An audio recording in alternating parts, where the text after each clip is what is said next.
Dios lo bendiga. Nuestro hermano Aarón también, que está con nosotros en este día de ayuno. Dios lo bendiga. Vamos a continuar con el cuarto video entonces de la serie Los Milagros de Jesús. Vamos a ver el 15º milagro que hizo el Maestro. Recuerden que estamos viendo los 33 milagros que el Señor hizo, que registran las Escrituras. Lucas capítulo 7, verso 11. Resucitó al hijo de la viuda de Naín. Ese es el milagro que vamos a ver en esta hora.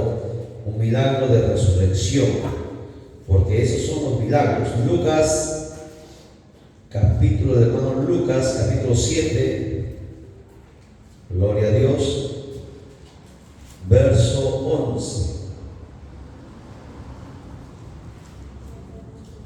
Aleluya. Hemos estado en el estudio editando el video del día de ayer que están pidiendo ya lo subimos, esperamos para poder compartirlo. Nos ponemos en pie en reverencia a la palabra, la declaramos siempre para la gloria del Padre, del Hijo y de su Santo Espíritu. Aconteció después que él iba a la ciudad que se llamaba Naín, e iban con él muchos de sus discípulos y una gran multitud. Cuando llegó cerca de la puerta de la ciudad, he aquí que llevaban a enterrar a un difunto, hijo único de su madre, la cual era viuda, y había con ella mucha gente de la ciudad. Y cuando el Señor la vio, se compadeció de ella y le dijo: no llores. Y acercándose tocó el féretro, y los que lo llevaban se detuvieron. Y dijo: joven, a ti te digo, levántate. Entonces se incorporó el que había muerto y comenzó a hablar, y lo dio a su madre. Y todos tuvieron miedo y glorificaban a Dios, diciendo: un gran profeta se ha levantado entre nosotros, y Dios ha visitado a su pueblo. Y se extendió la fama de él por toda Judea y por toda la región de alrededor. Tomemos asiento, ya hemos orado. Vamos a meditar en la Escritura. La resurrección del hijo de la viuda de Naín.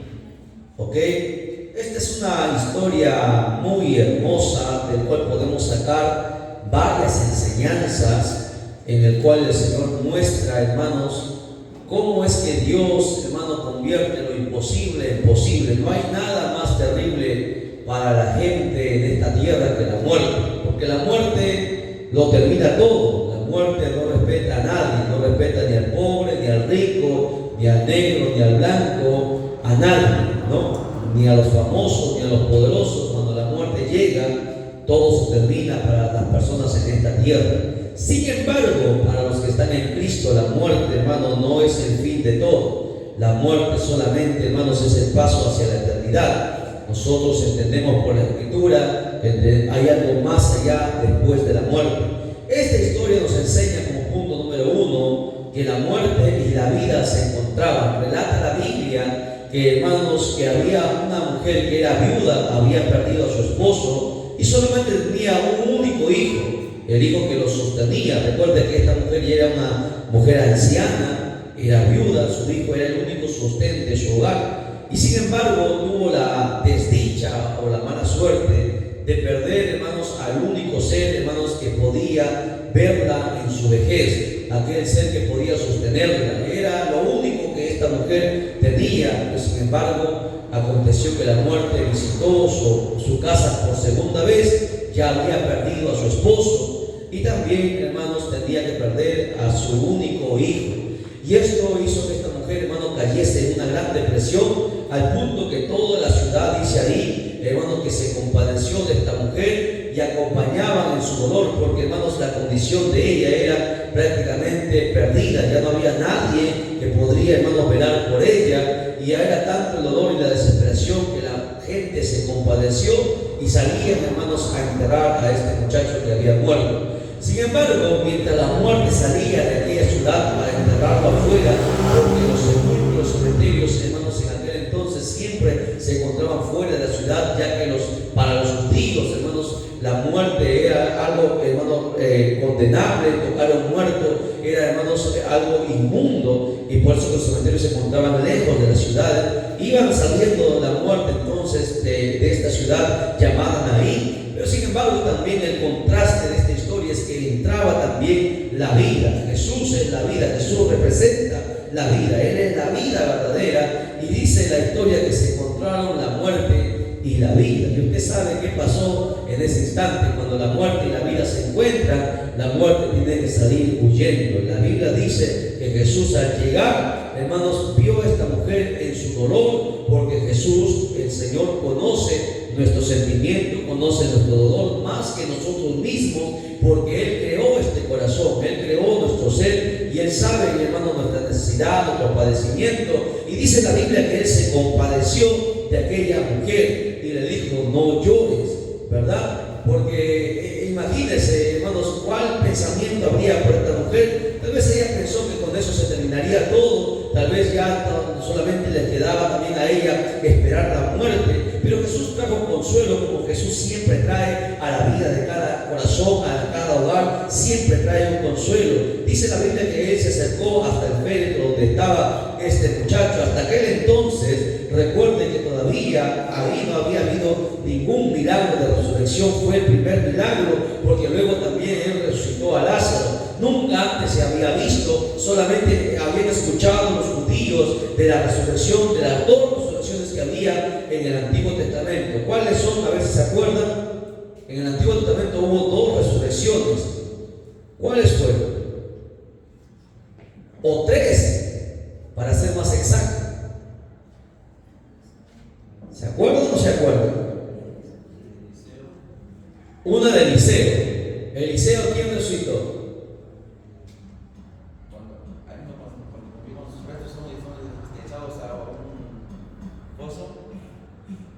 Ya, ese fue a un joven.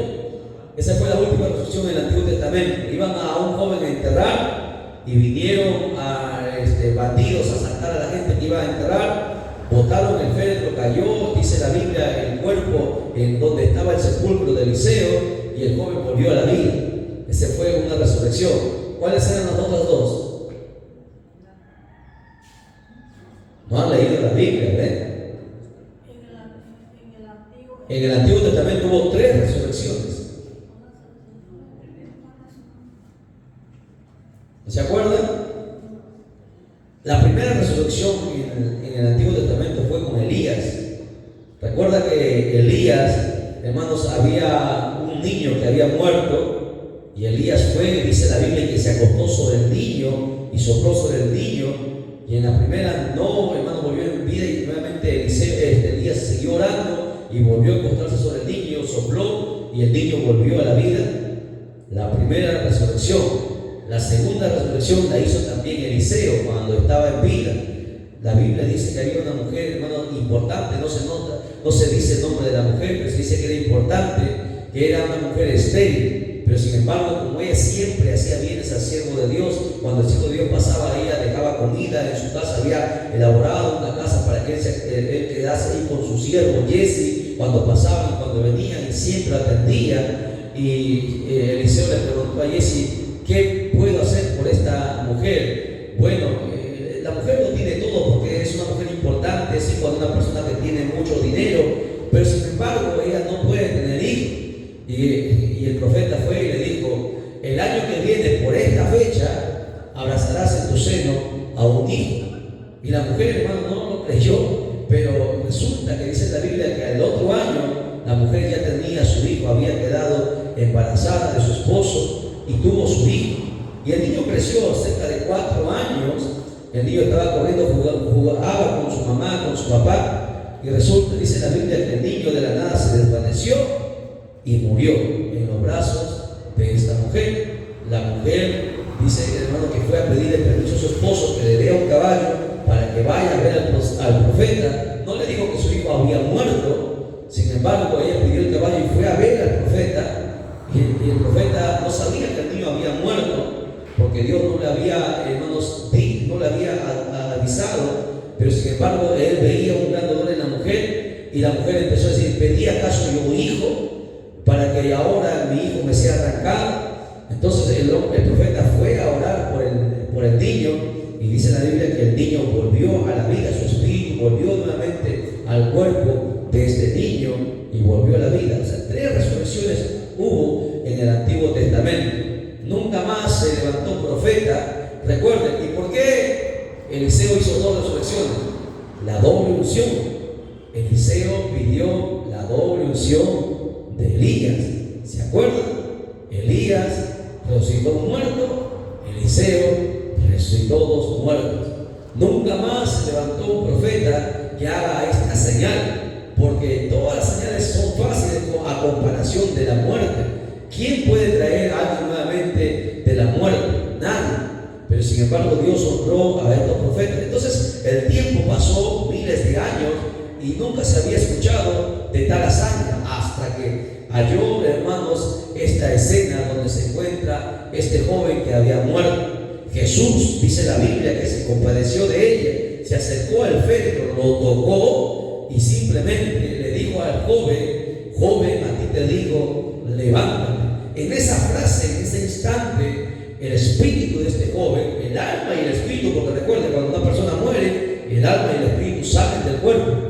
Instantáneamente, a la orden del maestro, su alma y su espíritu tuvieron que volver a su cuerpo y se levantó de entre los muertos. Se levantó este joven, y la gente, al ver esto, dice que la gente tuvo miedo, porque nunca antes se había escuchado, nunca en ningún lugar en la tierra se había escuchado de tal hazaña.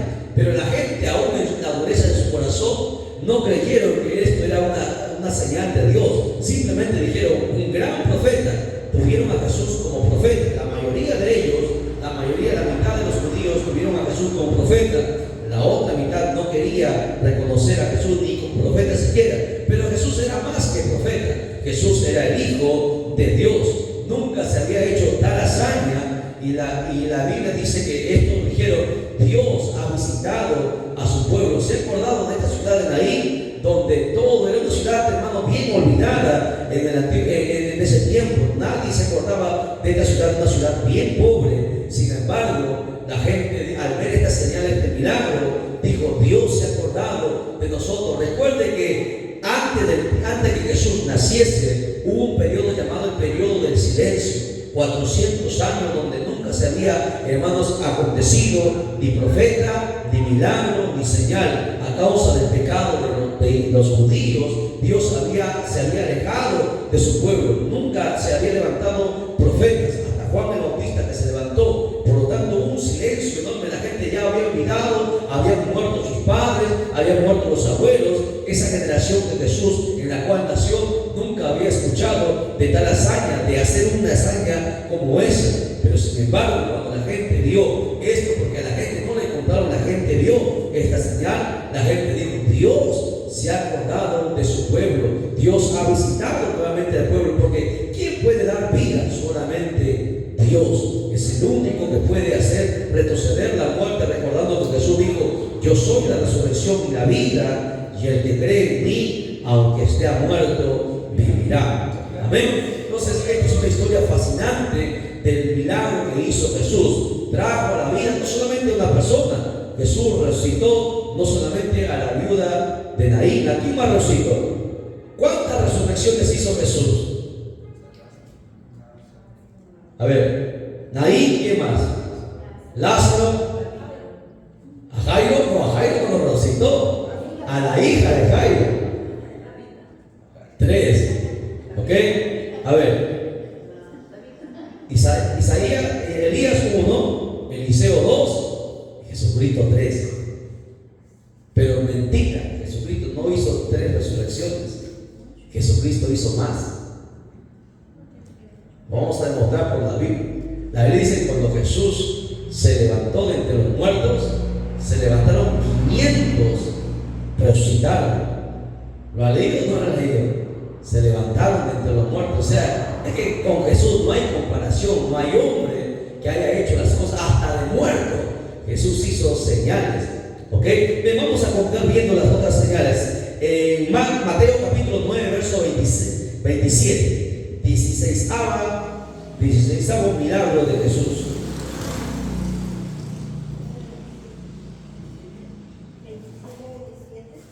Sí.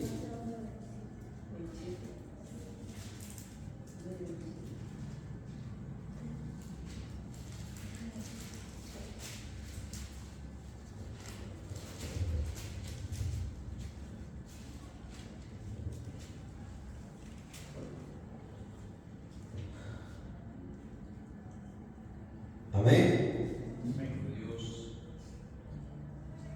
Y antes que, porque me han mirado medio raro, como que no creen que Jesús resucitó a más muertos. Mateo 27, voy a darte pasaje antes para que la gente diga que está hablando piedras el hermano.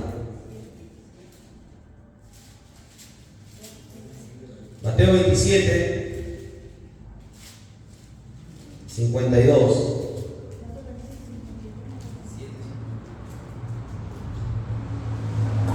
Mateo 27.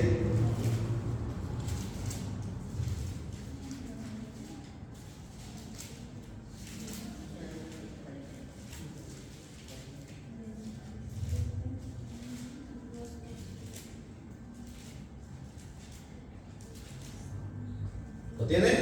Dice, bueno, vamos a leer desde el 50 para que usted vea. Aquí está hablando cuando Jesús ya está crucificado, está muriendo. Dice, mas Jesús habiendo otra vez clamado a gran voz, entregó el Espíritu, o sea, Jesús murió. Y aquí el velo del templo se rasgó en dos, de arriba abajo, y la tierra tembló y las rocas se partieron.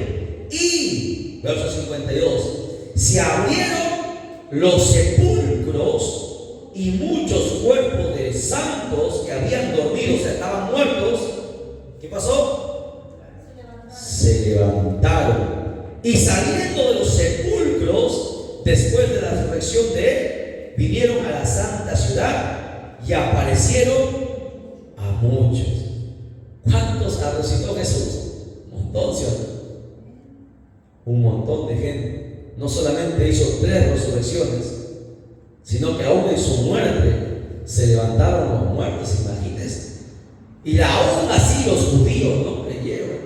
Hasta el día de hoy, 2000 años han pasado y niegan la deidad de Jesús, niegan que Jesús es el Hijo de Dios. Interesante, ¿no? Para que usted reflexione ahí. Entonces no se olvide, ¿cuántas resurrecciones hizo Jesús? 3, y después vivos, en vida, y después de muertos, muchas. Se levantaron muchos, algunos calculan que eran como 500 personas que se levantaron. Pero bueno, eso es otra historia. Vamos al número 16, Mateo 9:27.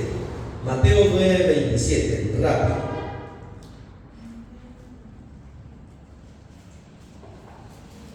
Ahora sí. Los 2 ciegos que reciben la vista. Pasando Jesús de allí, le siguieron 2 ciegos, dando voces diciendo: ten misericordia de nosotros, hijo de David. Y llegado a la casa, vinieron a él los ciegos, y Jesús les dijo: ¿creéis que puedo hacer esto? Ellos dijeron: sí, Señor.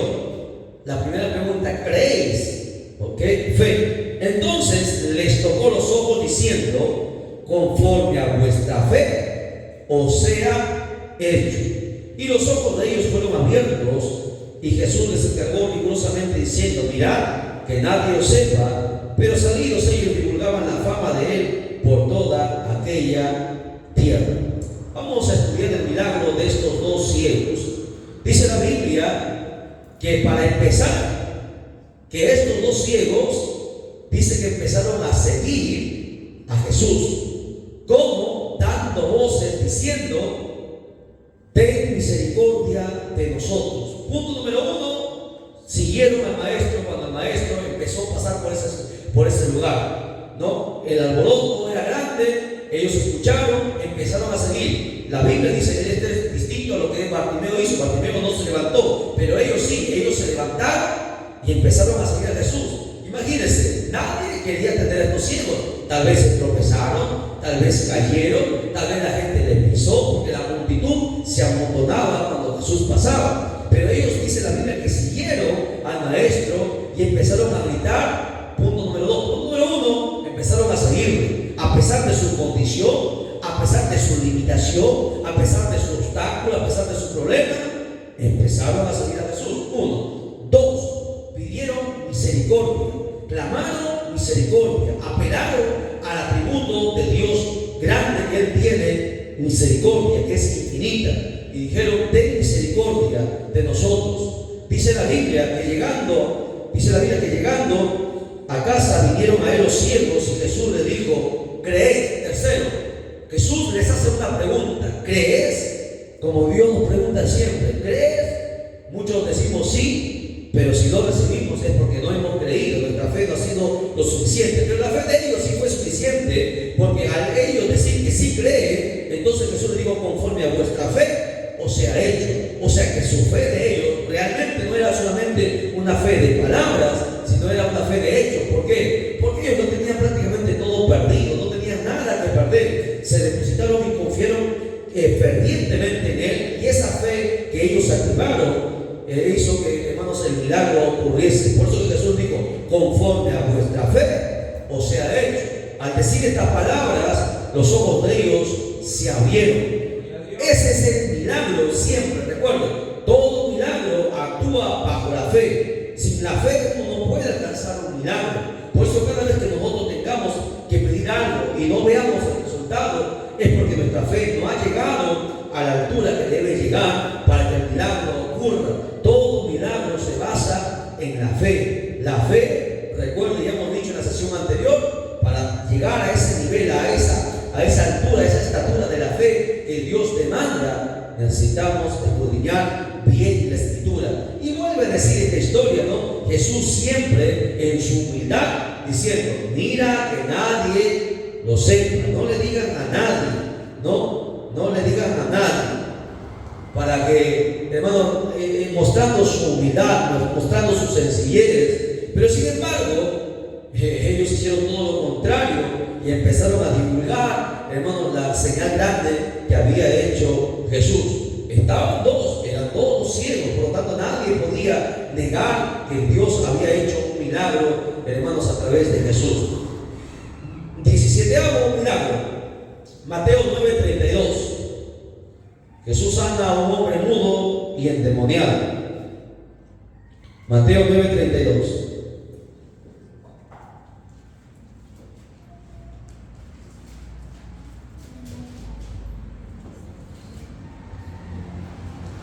Mientras salían ellos, he aquí le trajeron a un mudo endemoniado. ¿Cómo es eso? Un mudo endemoniado. Interesante, ¿no? ¿Cómo sería ese personaje?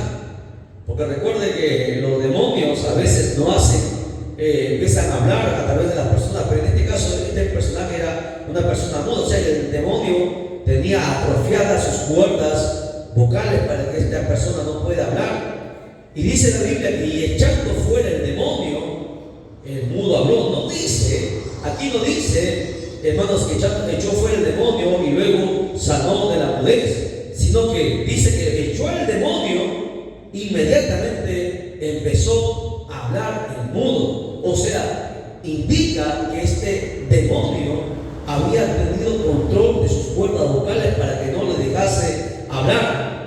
Interesante, ¿no? Ve que los demonios, la mayoría, escuche bien, la gran parte de las enfermedades en las personas es a causa de espíritus inmundos. Los espíritus inmundos siempre tienen control y es por eso que siempre hay que estar reprendiendo. Dice la Biblia que la gente se maravillaba y decía, nunca se ha visto cosa semejante en Israel. Es que la gente, a la ciudad donde él iba, hermano, la gente quedaba perpleja. La gente decía, en todo Israel nunca se ha visto cosa semejante.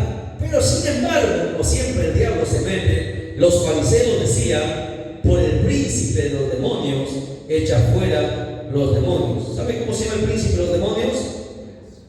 Beelzebú. La Biblia lo dice, ahí menciona su nombre en otro pasaje, ¿no? Entonces, ese es el otro milagro que hizo Jesús. Interesante, cuando usted ve algo raro, siempre cuando uno va a orar por una persona, tiene que primero a los evangelistas, maestros, a los pastores, como dice la Biblia, no pongáis las manos con ligereza, no siempre se ponen las manos, ¿no? Lo primero que uno tiene que tener es discernimiento, porque aquel que pone la mano sin discernimiento, hay de él, porque nosotros no somos los que hacemos los milagros, es Dios. Y uno tiene que saber primero de dónde procede el problema, porque si el problema Dios le ha puesto ahí, ni se le vaya a poner las manos, porque a usted también le va a ir peor. Así que tengan mucho cuidado los que quieren ministrar. No pongáis con ligereza las manos, dice la Escritura. Para poner la mano, primero uno tiene que estar seguro de dónde proviene la enfermedad. Si es natural, podemos poner la mano. Si es demoníaca, podemos poner la mano y reprender. Pero si es de Dios, ay de ti si pone las manos.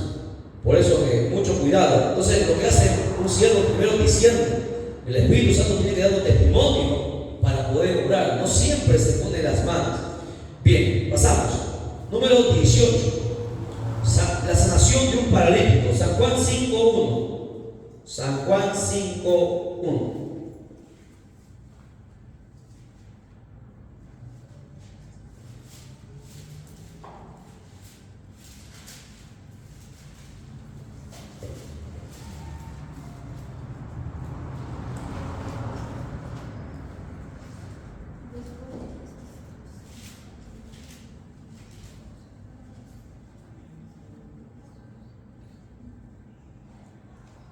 ¿Estamos? Dice, después de estas cosas había una fiesta de los judíos y subió Jesús a Jerusalén. Miren que Jesús siempre estaba por todo lugar. Este es algo interesante también. Jesús andaba de lugar en lugar, siempre. Y hay en Jerusalén, cerca de la puerta de las ovejas, un estanque llamado en hebreo Betesda, el cual tiene 5 pórticos, y en estos yacía una multitud de enfermos, ciegos, cojos, paralíticos, que esperaban el movimiento del agua, porque un ángel descendía de tiempo en tiempo al estanque y agitaba el agua. Y el primero que descendía al estanque después del movimiento del agua quedaba sano de cualquier enfermedad que tuviese. Hasta ahí nada más.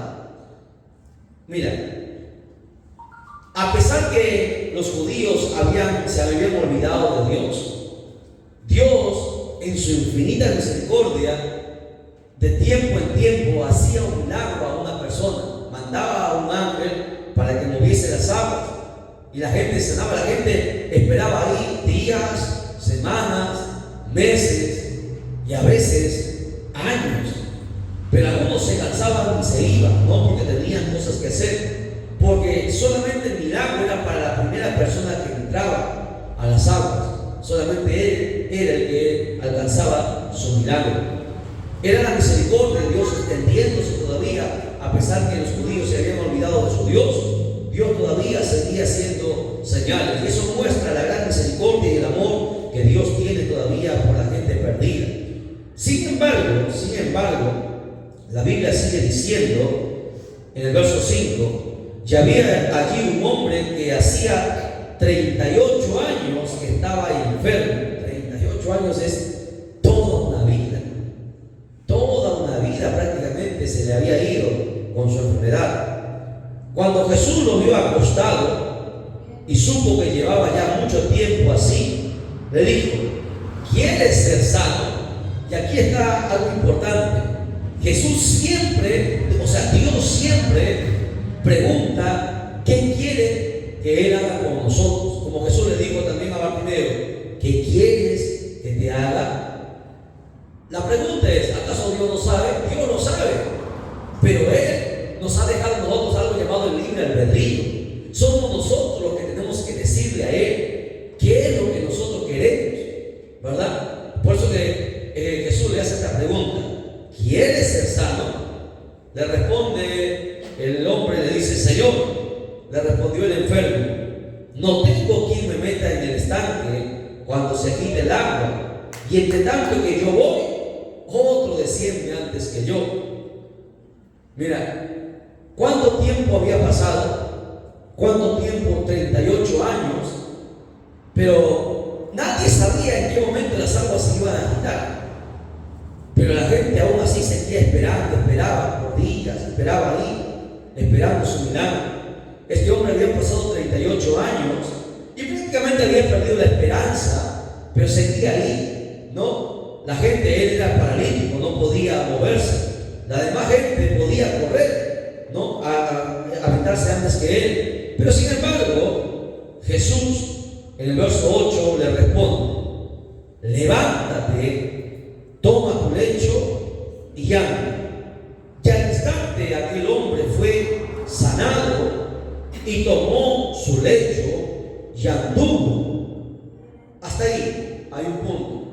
Pregunto, ¿Jesús lo tocó? No, no lo tocó. Jesús a veces tocaba, a veces escupía, a veces hacía lodo, a veces solamente daba la palabra. Jesús andaba de diferentes maneras, ¿no? No es necesariamente que la gente sea tocada para que reciba su milagro. Lo que la gente sí tiene que recibir es, todos pasan por el mínimo común múltiplo, que es la palabra. Todos tienen que recibir la palabra. Él dio la palabra: levántate, toma tu lecho y anda. Y al instante el milagro ocurrió. Y aquí es uno de los milagros fabulosos. Aquí no dice que el hombre tuvo fe. No, aquí no actuó la fe, simplemente la autoridad y la orden de Jesús. Porque aquí no dice que el hombre tuvo fe. Simplemente Jesús dio una orden ya. Él dio una orden, ¿no? Al ver su condición, al ver que este hombre no tenía ni fe ni nada, porque él decía, estaba desanimado, no tengo quien me mande. Él vio su condición, sabía que ya ahí no podía obrar la fe. Pero como él era Jesús, él dio la orden y al instante, dice, el hombre fue sanado. Es otra de las formas en las que Dios hace un milagro. Y tomó su lecho y anduvo. Y era día de reposo aquel día. Aquel día no se podía hacer nada para la tradición judía. Entonces los judíos dijeron a aquel que había sido sanado: es día de reposo, no te es lícito llevar tu lecho. Al que estaba, hermanos, paralítico, él le respondió: el que me sanó, él mismo me dijo, toma tu lecho y anda. Entonces le preguntaron: ¿quién es el que te dijo, toma tu lecho y anda? Y el que había sido sanado no sabía quién fue, porque Jesús se había apartado de la gente que estaba en aquel lugar. Después le halló Jesús en el templo y le dijo la advertencia: mira, has sido sanado, no peques más, para que no te venga alguna cosa peor. Y aquí va la otra enseñanza. A veces Dios hace favores en nuestra vida, hace milagros en nuestra vida, ha tenido misericordia de nosotros, pero el ser humano a veces se olvida y vuelve a pecar. Y la Biblia nos advierte: si tú vuelves a pecar, una cosa peor te va a venir. Esa es una advertencia de parte de Dios. ¿Ok? Este es un milagro fascinante, el cual Jesús también hizo. ¿Ok? Sanando a este paralítico sin la fe. Ven que Jesús sanaba de diferentes formas, solamente con la autoridad que él tenía. A veces Dios actúa de esa manera. Jesús sana al hombre de la mano seca. Número 19. Mateo 12:10. Mateo 12:10.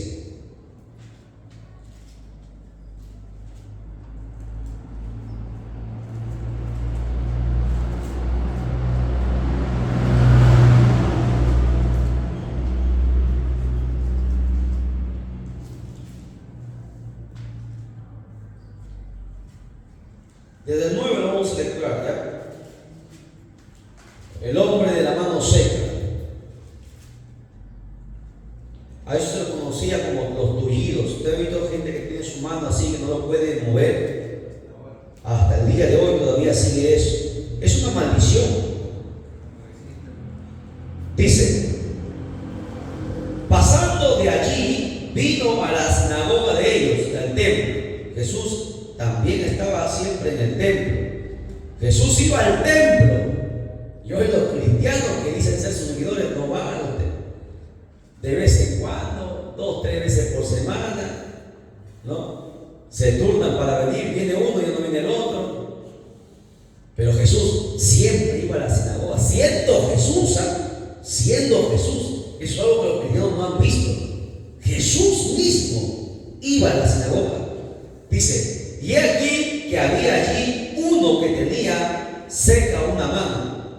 Y preguntaron a Jesús para poder acusarlo.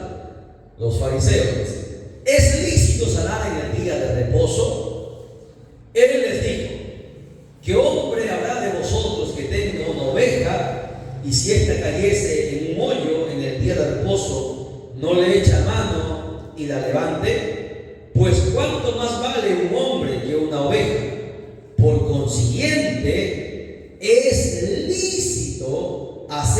bien en los días de reposo. Y aquí viene la pregunta que vienen problemas los que practican el descanso el día sábado, ¿no? El día de reposo para ellos. Jesús dio esta frase que nunca deberían olvidarse, que muchos de ellos se han olvidado. Es lícito hacer el bien en el día de reposo y todos los días prácticamente, porque nuestro reposo, recuerden, no es ni el sábado ni el domingo. Nuestro reposo es Cristo. Él es nuestro reposo. Y Jesús dijo: yo y el Padre hasta el día de hoy trabajamos, todos los días trabajan. Por lo tanto, todos los días tenemos que servir a Dios, no solamente un día como guardan muchas religiones. Entonces dijo aquel hombre: extiende tu mano. Y él extendió y le fue restaurada sana como la otra. El milagro inmediatamente: extiende tu mano. Y obviamente yo le pregunto, ¿aquí obró la fe o no obró la fe? Porque la persona que estaba con la mano seca, cuando Jesús le preguntó: extiende tu mano, si él no hubiese creído que Jesús hubiese podido hacerlo, no lo hubiese hecho.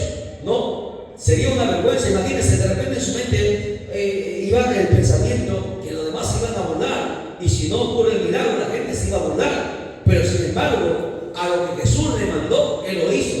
Jesús le dijo: extiende tu mano. Él pudo no hacer caso, pero él extendió su mano. No, su fe no es tan grande, pero él extendió su mano. Inmediatamente dice la Biblia que su mano fue restaurada. Milagro número 15 de Jesús, o número 19. Vamos al milagro número 20. Vamos a acabar rápido para irnos a descansar. Sanó a un hombre endemoniado que estaba ciego y mudo. Mateo 12:22. Este era otro, no es el mismo, son diferentes personas. El otro estaba mudo y él estaba endemoniado. Este estaba ciego, mudo y endemoniado. Este era peor todavía su caso. Mateo 12:22.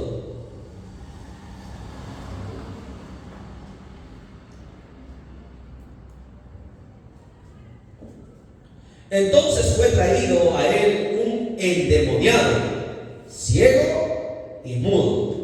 Tenía 3 problemas y le sanó, de tal manera que el ciego y mudo veía y hablaba. Y toda la gente estaba atónita y decía: ¿será este aquel hijo de David? Empezaron a hacerse las preguntas que uno siempre tiene que hacerse, porque ya no era 1 ni 2 los milagros que él estaba haciendo. Ya eran muchos los milagros que Jesús hacía. Y entonces el pueblo empezó a recordar que realmente Dios había prometido enviar a la simiente de David, el Mesías. Por eso que la gente se pregunta: ¿será aquel el hijo de David? Mire este pasaje, vamos a ver más todavía. Vamos a Marcos 3:20 para ver un poco más de este caso. Marcos 3:20. Marcos relata también este caso.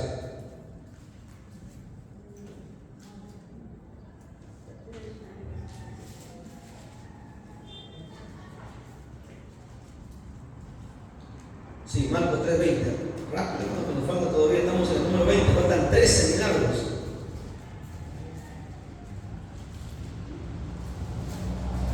Y se agolpó de nuevo la gente, de modo que ellos ni aún podían comer pan.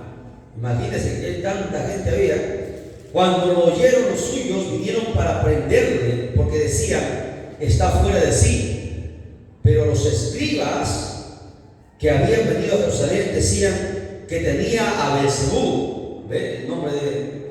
El otro pasaje, el otro evangelio no lo dice, aquí sí lo dice el nombre. Por eso es importante leer los evangelios, ¿no? Los evangelios te dan datos interesantes y otros te dicen, son complementos. Decían que tenía a Beelzebú y que por el príncipe de los demonios echaba fuera los demonios. Y habiéndolos llamado les decía en parábolas: ¿cómo puede Satanás echar fuera a Satanás?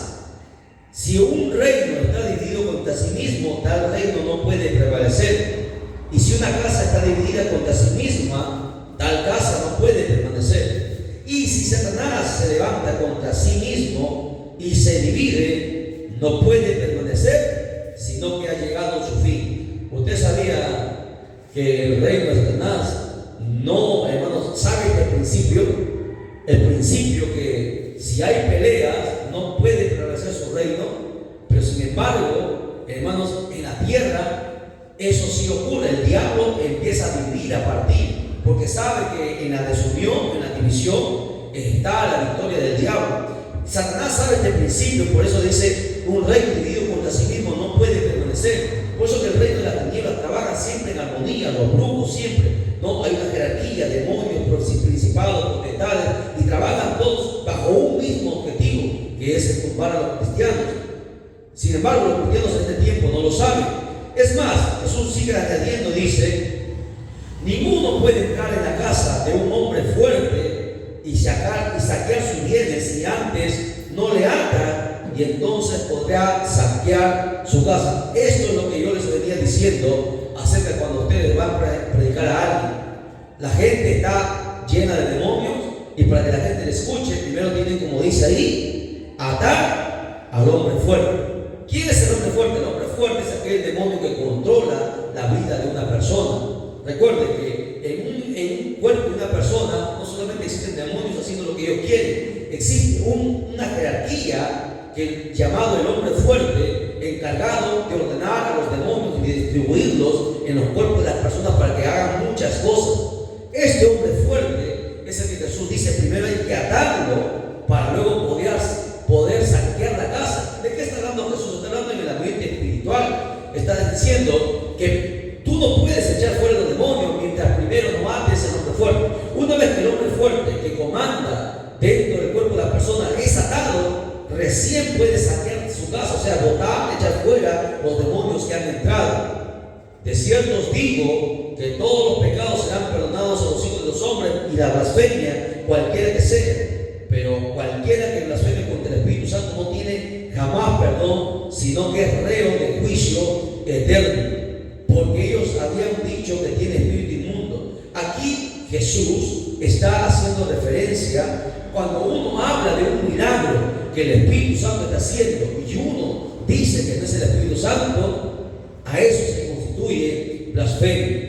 ¿Okay? Aquí mucho cuidado con esto, porque hay gente, por eso no hay con ligereza decir si Dios está orando en una situación o Dios no está orando. La única forma de saber si Dios está orando o es el diablo que está orando es tener algo llamado el discernimiento de espíritu, cosa que nosotros deberíamos siempre pedirle a Dios. La iglesia en general, todos deberían tener ese discernimiento, y lamentablemente es uno de los dones más escaseados en la iglesia en este último tiempo. La gente no sabe discernir. La gente discierne por lo que ellos miran, por lo que les cuentan, por lo que le oyen, ¿no? Hay gente que le cuentan algo y empiezan a hablar, piensa que eso es discernimiento. El discernimiento es cuando el Espíritu Santo a ti te revela cosas que nadie sabe y te muestra lo que está aconteciendo en el ambiente espiritual. 21º milagro de Jesús: multiplicó 5 panes y 2 peces, alimentando a 5,000 hombres. Digo hombres porque fueron más, mujeres y niños. Mateo 14:15. El anterior que vimos fue de 4,000, este es de 5,000. Mateo 14:15.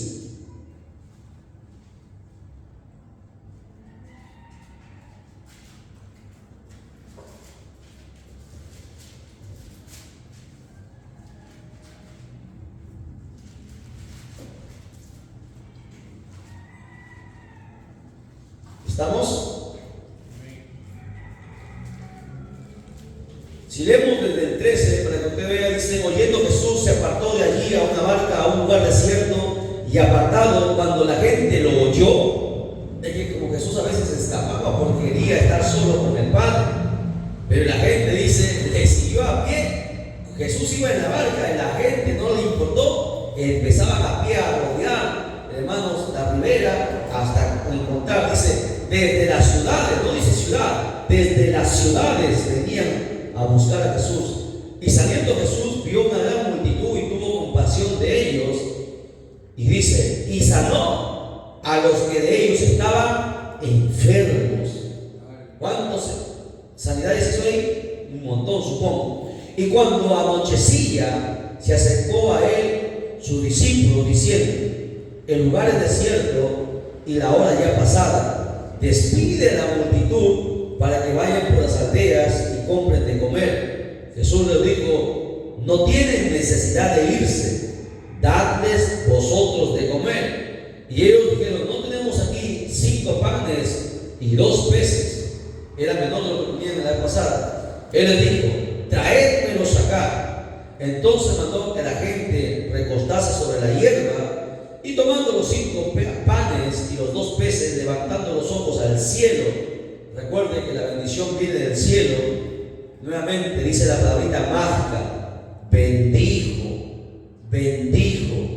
Para que haya multiplicación, usted tiene que bendecir, tiene que agradecer. Y partió y dio los panes a los discípulos, y los discípulos a la multitud. Y comieron todos y se saciaron, y recogieron de lo que sobró de los pedazos 12 cestas. En la anterior, Jairo, ¿cuántos se recogieron? ¿Te acuerdas? 7. ¿Aquí cuántos recogieron? 12. Y en la anterior había más peces, aquí había 2 peces nada más. Los milagros de Jesús se iban haciendo más grandes todavía. Y aquí había más gente, ¿me entienden? Más grande. Con 4,000 hizo comer a todos. Pero aquí había más gente todavía. Tal vez unos 15,000. Y toda la gente comió, se sació y sobró más todavía que la vez anterior. Porque así, hermanos, hace Dios.